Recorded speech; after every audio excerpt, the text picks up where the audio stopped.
Salut tout le monde, c'est Sandstorm, bienvenue sur JusteGeek.fr. Je vous retrouve aujourd'hui dans cette vidéo pour vous présenter ça, ou plutôt pour vous présenter ça. Allez, c'est parti.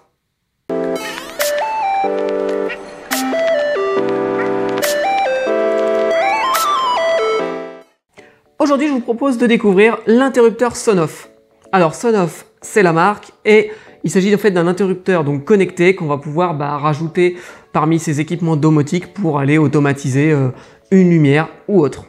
Alors avant de vous montrer comment il marche, on va passer en revue ses caractéristiques. Donc il s'agit d'un interrupteur qui va discuter pour sa partie connectée en sans fil. Bien évidemment, on a un bornier de chaque côté, donc l'interrupteur lui il est filaire.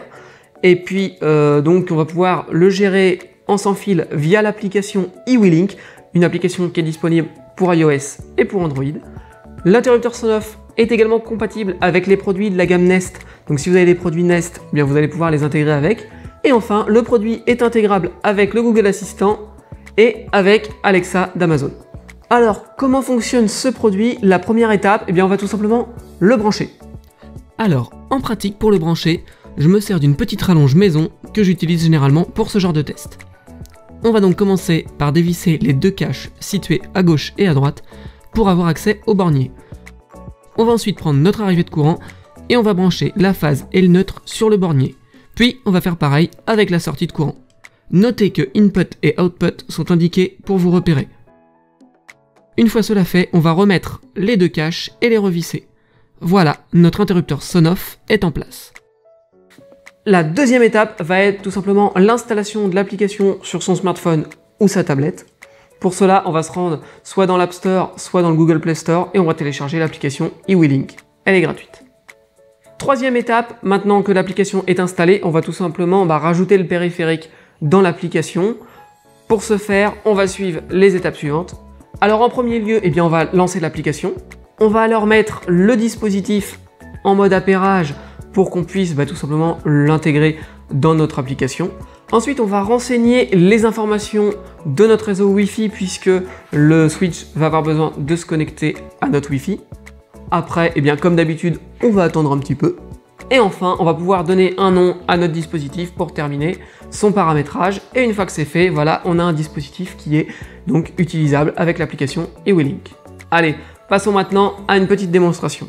Voici donc ma petite installation. Je prends mon téléphone, je lance l'application eWeLink et j'appuie tout simplement sur l'interrupteur pour allumer la lumière. Je rappuie maintenant pour éteindre. Ça fonctionne bien, c'est réactif, c'est nickel. Alors je vous disais en introduction qu'on va pouvoir intégrer donc ce switch Sonoff avec Google Assistant ou Alexa. Ça tombe bien, depuis quelques jours je dispose d'un Amazon Echo donc avec Alexa et je vais pouvoir l'intégrer dans Alexa pour pouvoir le commander vocalement, tout simplement dire à Alexa allume cette lumière ou quoi que ce soit. Ouais, alors ça en fait c'est dans l'état d'esprit. Le problème c'est que Alexa en France c'est encore en version bêta et donc le skill, c'est-à-dire le plugin pour Alexa de chez eWeLink n'a pas encore été traduit en français, donc il n'est pas encore disponible. Donc je pourrais le faire par la suite lorsque ce sera disponible, mais pour le moment c'est pas encore disponible, donc je ne peux pas le faire. Et dis-moi, oui, ton petit machin, on peut l'introduire dans Domotics? Ah, alors parlons maintenant de Domotics. Effectivement, la question est intéressante, puisque je dispose chez moi tout simplement d'une installation Domotics. Est-ce qu'on va pouvoir mettre le switch Sonoff dans Domotics? Eh bien, nativement, la réponse est non. Malheureusement, on va pas pouvoir l'intégrer directement dans Domotics. Alors après, il y a une manœuvre de contournement. On peut flasher le firmware et puis mettre un firmware alternatif pour pouvoir intégrer ce switch dans Domotics. Malheureusement, il va y avoir des inconvénients. Déjà, le premier inconvénient, c'est que la manœuvre elle est un petit peu compliquée. Il faut aller agir sur le hardware. Il y a un switch à chanter ou un truc du genre. J'ai lu rapidement, mais en gros, il y a un petit truc à faire pour pouvoir flasher le firmware. Donc déjà, la procédure, elle est compliquée. Le deuxième point, vous allez perdre la garantie si vous faites ça. Le troisième point, vous allez perdre la diode de notification qui est présente sur le switch. Et vous allez perdre aussi le bouton de marche forcée. Enfin, du coup, on va perdre tout simplement la connectivité avec l'application eWeLink. Il nous restera bien évidemment notre Domotics plus éventuellement ce qu'on aura mis autour. Mais du coup, on va perdre cette application et on va perdre du coup par la même occasion l'application native, l'intégration plutôt native avec Alexa ou Google Assistant. Alors, le moment est maintenant venu de vous donner mon avis sur ce switch Qu'est-ce que j'en pense? Alors tout d'abord, sachez qu'il est vendu 9,95 € chez Amazon. Je vous laisse le lien en description de la vidéo, comme ça si vous voulez aller voir, vous l'avez. Alors pour ce qui est des points positifs de ce produit, eh bien c'est cool puisque ça nous permet d'automatiser un petit peu plus sa maison, ses lumières ou des choses comme ça. Donc ça c'est pas mal. Le produit est plutôt bien fini, il est assez compact, assez petit. Donc on va pouvoir le mettre facilement dans un plafond ou quelque chose comme ça. Ça c'est pas mal.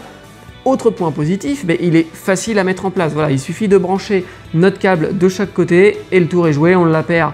Ça se fait très facilement avec l'application et en quelques minutes, c'est en place et c'est fonctionnel. Maintenant, il y a aussi des points négatifs. Les points négatifs, c'est tout simplement, pour moi, la non-ouverture. Voilà, le produit, il est du coup très fermé avec son appli. On va pas pouvoir l'intégrer facilement dans Domotics ou quoi. Ou dans un autre système, hein. Moi je parle toujours de Domotics parce que c'est mon cas, mais si vous avez, je sais pas, un JDOM ou un truc comme ça, ça va être le même problème.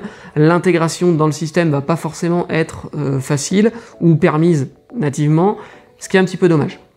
Et puis à part ce problème de, on va dire, manque d'ouverture vis-à-vis de ce qui se fait à côté, j'ai pas trouvé de point négatif. On l'entend, hein, quand il se déclenche, on entend un léger clac, mais ça c'est normal, c'est tous les dispositifs de ce genre, on les entend se mettre en marche. Après, voilà, si vous avez l'oreille à côté, c'est gênant. Si c'est intégré dans un plafond, dans une prise, si vous avez un grand pot au niveau du mur ou quoi, il n'y a pas de problème. Je veux dire, c'est pas très gênant. C'est gênant juste si, s'il est sur une rallonge ou un truc comme ça, où là vous pouvez l'entendre. Mais sinon, globalement, c'est pas non plus super gênant et c'est pas rédhibitoire. Et bien voilà, j'espère que vous avez apprécié cette vidéo sur le Switch Sonoff. Si c'est le cas, je compte sur vous pour mettre un petit pouce en l'air sur YouTube. Moi, ça m'encourage dans mon travail. Et sur ce, je vous dis à bientôt pour une prochaine vidéo. Allez, ciao!